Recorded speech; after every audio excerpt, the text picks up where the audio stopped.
Very good evening जी, सत श्रीकाल। इंडियन पैनल कोड के रिगार्डिंग आज हम डिस्कस करेंगे section 191 up to section 200।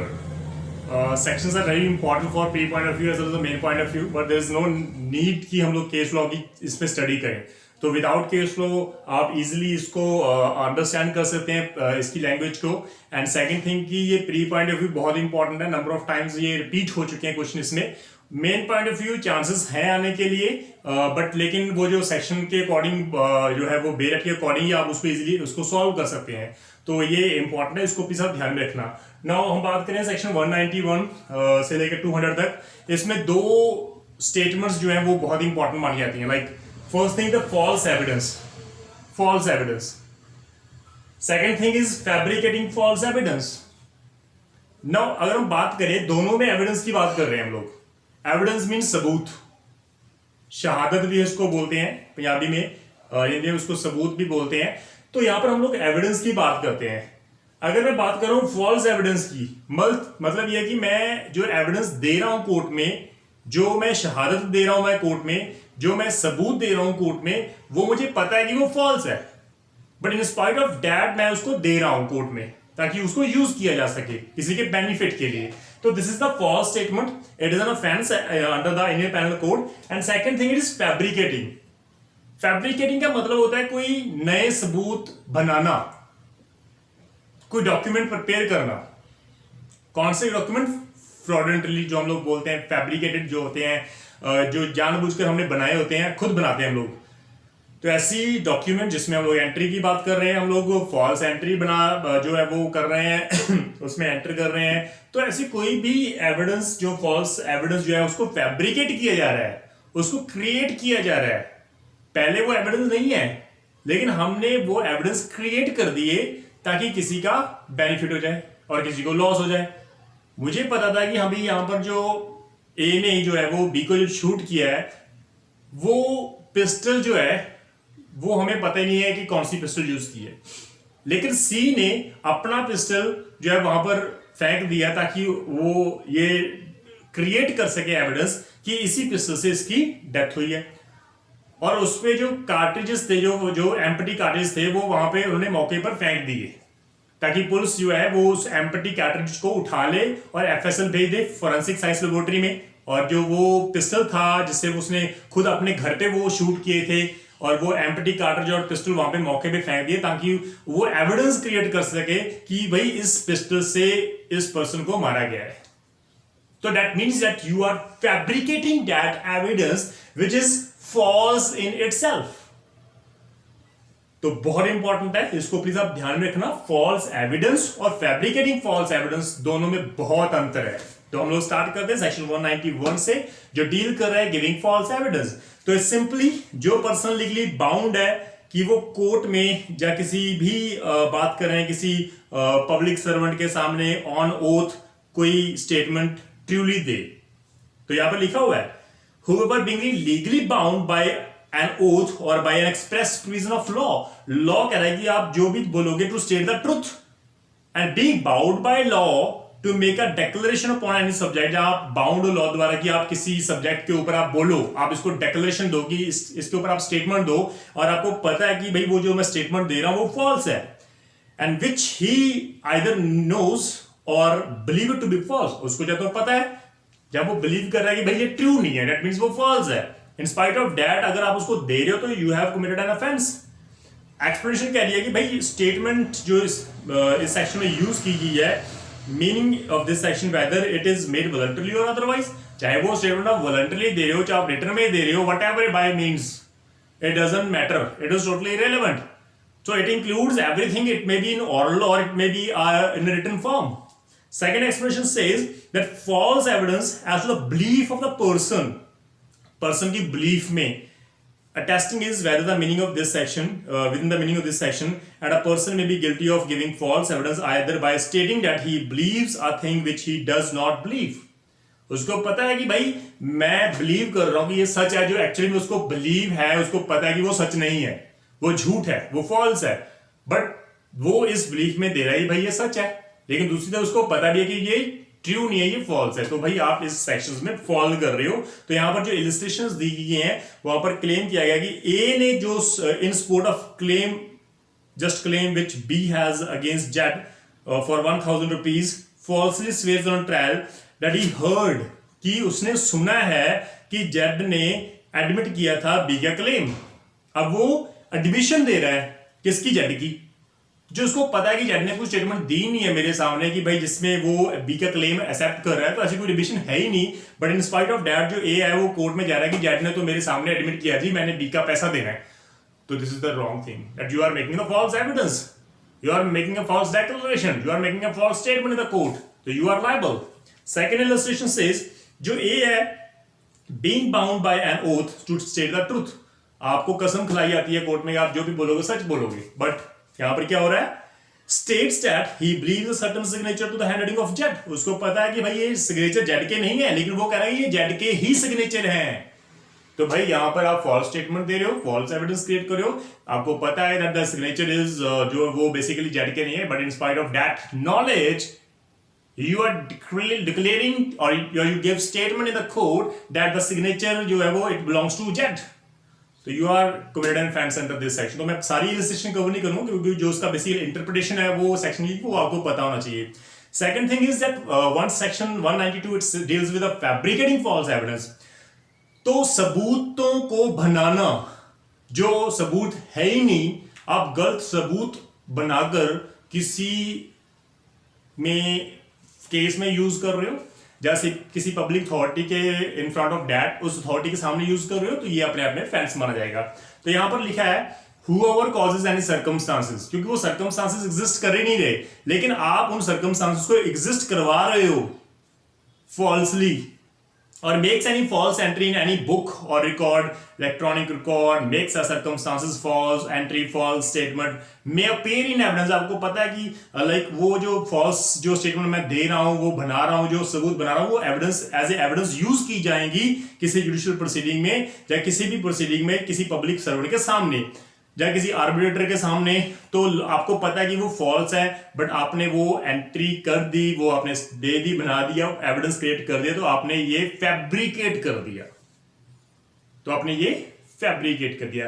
Like suppose मैं यहां पर आपको बड़ा सिंपल सा एग्जांपल दे रहा हूं, क्योंकि फॉल्स एविडेंस को फैब्रिकेट करना, लाइक सपोज एक पर्सन ने मर्डर कर दिया, राइट, और जिसने मर्डर किया उसकी एज जो थी 18 प्लस थी, 19 सपोज 19 ईयर थी। अब वो पर्सन जो 19 ईयर का है डेफिनेटली वो जुवेनाइल नहीं है, it is not below the age of 18 year, but वो जिसका डेट ऑफ बर्थ का पता नहीं था उसको, लेकिन ये पता था कि मैं 19 ईयर प्लस हूं, लेकिन उसने जो है वो अपना सर्टिफिकेट बनवा लिया किसी से, किसी स्कूल से कि भाई मेरी एज जो है वो 18 से कम कर दो। तो ये जो एविडेंस आप क्रिएट कर रहे हो, इट इज आप फैब्रिकेटिंग फॉल्स एविडेंस, और वो पर्सन जो बना रहे हैं और आप जो खुद है आप लायबल होगे इस सेक्शन में, क्योंकि आपने वो सर्कमस्टांसेस एग्जिस्ट कर दिए जो एक्चुअल में एग्जिस्टेंस में थे ही नहीं। क्यों? क्योंकि आप जुवेनाइल का बेनिफिट लेना चाहते हो। तो ये अपने आप में अपराध माना जाएगा, जिसके रिगार्डिंग हम लोग 192 के बात कर रहे हैं। तो भाई यहां पर इलस्ट्रेशन भी क्लियर है। तो मैं एक बात आपको बिल्कुल क्लियर कर रहा हूं कि सारे के सारे क्वेश्चन जो है इलस्ट्रेशंस में ही फॉलो करते हैं, तो इसको प्लीज आप ध्यान में रखना। तो illustrations given that A puts jewel into a box belong to Z with intention that they may be found in that box and that the circumstances may cause Jed to be convicted of theft। तो जो jewel है, जो एक box है वो जो Z का है, ए ने क्या किया, जो ज्वेलरी थी वो जेड के बॉक्स में डाल दी ताकि जो जेड को या वो कन्विक्शन हो जाए, वो पकड़ा जाए कि भाई इसने चोरी की है। तो एक्चुअल में जेड के पास तो एम्प्टी बॉक्स था, लेकिन आपने वो क्रिएट किए हैं एविडेंस ताकि वो पकड़ा जाए। तो यहां पर फैब्रिकेट कर रहे हो आप false evidence. He makes a false entry in his shop book for the purpose of using it as corroborative evidence in the court of justice। अगर आप अपनी बुक में एंट्री कर रहे हो किसी के रिगार्डिंग, भाई मैंने इसको इतना जो वो दिया था, जो कोई भी सामान मेरी शॉप से वो लेके गया था, वो उधार लेके गया था, राइट, तो ऑन क्रेडिट बेसिस पे वो लेके गया था, लेकिन अभी तक उसने पैसे नहीं दिए, बट एक्चुअल में उसने कैश में वो सामान लिया था आपसे, जो भी आर्टिकल लिया उसने कैश में परचेज किया था, बट आपने वो मेंशन कर दिया कि दैट उसने he has purchase on credit basis. तो भाई आप जो फैब्रिकेट एविडेंस क्रिएट कर रहे हो तो आपकी लायबिलिटी 193 में क्रिएट की जाएगी।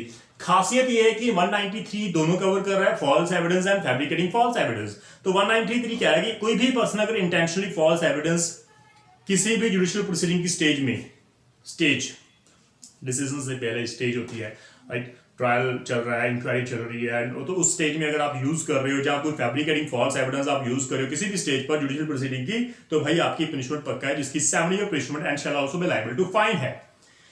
सेकंड पैरा सेज कि भाई कोई भी अगर इंटेंशनली गिव्स मतलब giving false evidence or fabricating false evidence in any other cases means other than judicial proceeding. The first part deals with the judicial proceeding, and the second portion it deals with the other than judicial proceeding. It may be in front of any public servant. कोई भी proceeding अगर public servant के सामने है या collector के सामने है, तो ये judicial proceeding नहीं है, तो बट उसमें फॉल करेगी, तो आप लायबल हो गई। तो यहाँ पर कोर्ट मार्शल के जो ट्रायल चल रहा है भाई, वो भी जुडिशियल प्रोसीडिंग है, एक्सप्लेनेशन 1 में क्लियर कर दिया। सेकंड थिंग, लाइक यहाँ पर इन्वेस्टिगेशन वर्ड यूज किया गया, बट इट मीन्स इंक्वायरी। तो यहाँ पर लिखा है investigation directed by law preliminary to a proceedings before a court of justice. तो before a court of justice trial के पहले जो इंक्वायरीज होती हैं भाई, वो भी पार्ट ऑफ जुडिशियल प्रोसीडिंग ही मानी जाती हैं, तो इसमें क्लियर किया गया है। एक्सप्लेनेशन 3 में वहां पर लिखा है कि an investigation directed by court of justice, court of justice ने इन्वेस्टिगेशन के लिए डायरेक्शन दे दी according to law and conducted under the authority of court of justice, और वो जो इन्वेस्टिगेशन है वो under the authority of court of justice ही वो कंडक्ट होगी। तो भाई ये भी is a stage of judicial proceeding मानी जाएगी, और इसी स्टेज में वो फॉल करेगी, सेक्शन में वो फॉल करेगी। Then we have a section that तो यहाँ पर बिल्कुल क्लियर है कि अगर जो पनिशमेंट है वो 7 ईयर है and shall also be liable to fine है। और सेकंड थिंग है भाई, अगर वो जुडिशियल प्रोसीडिंग के अलावा अगर आप उसको यूज कर रहे हो, तो मैंने आपको पहले बोला कि 2 पार्ट में है। एक तो जुडिशियल प्रोसीडिंग में आप फॉल्स एविडेंस दे रहे हो, और जुडिशियल प्रोसीडिंग में आप फैब्रिकेटिंग फॉल्स एविडेंस दे रहे हो, तो उसकी सजा 7 ईयर प्लस फाइन है। बट अगर अदर प्रोसीडिंग में दे रहे हो तो उसकी सजा कम हो जाती है, तो 3 इयर्स जो है वो एंड फाइन है। It is non cognitive offences bailable, although it is bailable, right. Then we have section 194 deal कर रहा है गिविंग और फैब्रिकेटिंग फॉल्स एविडेंस। यहां पे बुद्ध लिखा है with intent to procure conviction or capital offences. भाई मैं ऐसे सबूत इकट्ठे कर रहा हूं जो एक्चुअल में थे ही नहीं, लेकिन मैं जानबूझकर इंटेंशनली उन सबूतों को इकट्ठे कर रहा हूं कि ताकि किसी को भाई कन्विक्शन हो जाए। कौन सी कन्विक्शन? कैपिटल ऑफेंसेस के रिगार्डिंग, उसको कैपिटल पनिशमेंट हो जाए, डेथ हो जाए, ऐसी ऑफेंस की सजा हो जाए जिसमें बेसिकली कैपिटल ऑफेंसेस की सजा दी गई है। तो यहां पर बिल्कुल क्लियर है, whoever gives or fabricating false evidence intending thereby to cause or knowing, जब उसकी इंटेंशन है, उसको नॉलेज है कि भाई जो वो एविडेंस है वो definitely is likely that he will thereby causes, यानी बस कि उन एविडेंस, उन सबूतों से किसी पर्सन को कन्विक्शन हो सकती है of an offence which is capital, death penalty भी हो सकती है, और तो definitely by the law for the time in force shell be punished with imprison for life. अगर भाई किसी को आपने ऐसे सबूत इकट्ठे करके आपने कोर्ट में पेश कर दिए किसी जिससे जैसे किसी की डेथ पेनल्टी जिसको सजा दी गई है, तो भाई आपको सजा कितनी मिलेगी? यहाँ पर इम्प्रिजन फॉर लाइफ दी गई है, और which makes 10 to 10 years and shall also be liable to fine word is used. लेकिन अगर किसी इनोसेंट पर्सन को कैपिटल पनिशमेंट हो गई एंड एग्जीक्यूटेड, उसको एग्जीक्यूट भी कर दिया, वहां पर वर्ड लिखा है कन्विक्टेड एंड एग्जीक्यूटेड, तो भाई आपको तो फिर डेथ मिलेगी, डेथ पेनल्टी होगी आपको, या फिर आपको पनिशमेंट लाइफ इम्प्रिजनमेंट भी हो सकती है, या फिर अप टू 10 ईयर भी हो सकती है, and also liable to fine. तो ये बहुत इंपॉर्टेंट है। फर्स्ट एंड सेकंड स्टेज में फर्क क्या है कि सेकंड स्टेज में इनोसेंट पर्सन आपकी वजह से उसको डेथ पेनल्टी होगी और उसको एग्जीक्यूट भी कर दिया, उसको हैंग भी कर दिया, तो भाई इसलिए आपकी जो पनिशमेंट है वो डेथ पेनल्टी भी हो सकती है आपको। Then section 195 it deals with a giving or fabricating false evidence with intent to procure conviction, with intent to procure conviction, right, of offense punishable with imprisonment for life or imprisonment। तो 194 में क्या था? Death penalty, like capital offences के regarding आप evidence use कर रहे हो। 195 में क्या है? इम्प्रिजनमेंट फॉर लाइफ और इम्प्रिजनमेंट के पर्पस से आप एविडेंस यूज कर रहे हो, लाइक ये तो बिल्कुल क्लियर है। 190 और 195 में फर्क सिर्फ इतना सा है कि 194 में सिर्फ हम ऐसे ऑफेंसेस एविडेंस यूज करें ताकि उसको डेथ पेनल्टी हो जाए, क्योंकि उस ऑफेंस की पनिशमेंट डेथ है। लेकिन 195 में हम लोग एविडेंस यूज कर रहे हैं उस ऑफेंसेस में जिसमें लाइफ इम्प्रिजनमेंट हो सकती है या इम्प्रिजनमेंट अदर देन हो सकती है। तो अगर ऐसे हम लोग यूज कर रहे हैं तो अभी आपकी पनिशमेंट जो है shall be punished as a person convicted of that offence. जो उसको पनिशमेंट होगी वही सेम आपको पनिशमेंट होगी, चाहे उसको लाइफ हुई है तो आपको भी लाइफ होगी, अगर उसको 10 ईयर है तो आपको 10 ईयर होगी। ये इंपॉर्टेंट है आपके लिए, राइट। देन सेक्शन 195A, ये जो 195A सेक्शन है उसको 2006 में अमेंड किया गया था, इंसर्ट किया गया था। तो 195 में बोर्ड लिखा threatening any person to give false evidence. कोई पर्सन मुझे आके थ्रेट कर रहा है कि अगर आप इस केस में झूठी गवाही नहीं दोगे, फॉल्स एविडेंस नहीं दोगे, तो भाई आपकी फैमिली को हम लोग इंजर्ड कर देंगे। तो ये सच काइंड ऑफ थ्रेट जो है, अगर कोई भी पर्सन किसी को थ्रेट दे रहा है इस पर्पज से कि वो पर्सन फॉल्स एविडेंस कोर्ट में जाके एविडेंस दे, तो भाई आपकी पनिशमेंट बिल्कुल बरकरार है। तो यहां पर लिखा है for the description for which makes up to 7 year with fine or with both. तो 7 year or with fine or with both हो सकती है। सेकंड क्वेश्चन सेज कि भी अगर आपकी वजह से कोई इनोसेंट पर्सन को कन्विक्शन हो गई, ठीक है, आपकी वजह से, क्योंकि आप उसको थ्रेट कर रहे हो और बेचारा वो थ्रेट के अंडर जो है वो जाके वो एविडेंस दे रहा है, फॉल्स एविडेंस, तो आप जिस पर्सन ने थ्रेट की है, क्योंकि वो इनोसेंट पर्सन को कन्विक्शन हो गई उस केस में, तो बाद में अगर पता लगा कि आप थ्रेट कर रहे थे इसलिए वो बेचारा झूठी गवाही देके कोर्ट में आया, तो जिस पर्सन ने थ्रेट किया तो उसकी जो सजा है वो सेकंड क्वेश्चन में आएगी। तो डेफिनेटली वहां पे लिखा है कि shall be punish with the same punishment. तो यहाँ पर भी सेम पनिशमेंट है, हालांकि फर्स्ट क्वेश्चन में 7 ईयर है, लेकिन सेकंड क्वेश्चन में सेम पनिशमेंट है। जो उसको दी गई थी सजा इनोसेंट पर्सन को, वो सेम सजा आपको मिलेगी। तो ये बिल्कुल क्लियर है। 196 it deals with the using evidence known to be false। Using evidence, आप ऐसे एविडेंस यूज कर रहे हो जो आपको पता है वो फॉल्स है। तो यहां पर बिल्कुल इंपॉर्टेंट है कि कोई भी करप्टली यूजेस और अटेम्प्ट टू यूज, तो दोनों कवर कर रहा है ये सेक्शन। आप अगर आप यूज कर रहे हो तो भी कवर कर रहा है, अगर अटेम्प्ट कर रहे हो तो भी इसमें आप फॉलो कर रहे हो। ऐसा एविडेंस जो फॉल्स है लेकिन आप उसको ट्रू जेन्युइन मान के आप कोर्ट में दे रहे हो, तो भाई ऐसे एविडेंस जो आपको पता है कि वो फैब्रिकेटेड है, जो आपको पता है वो फॉल्स है, तो आपकी पनिशमेंट जो है वो 193 सेक्शन में दी जाएगी। 193 में जो सेक्शंस में वो पनिशमेंट प्रिस्क्राइब्ड है, आपको सेम सजा मिलेगी। 197 कह रहा है इशूइंग और साइनिंग फॉल्स सर्टिफिकेट।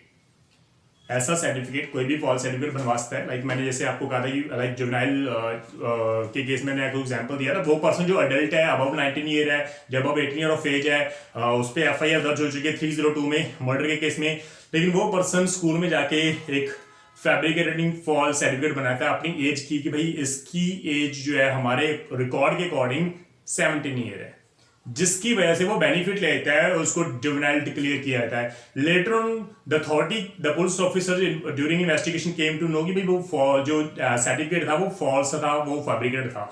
तो भाई आप 197 में कवर हो सकते हो।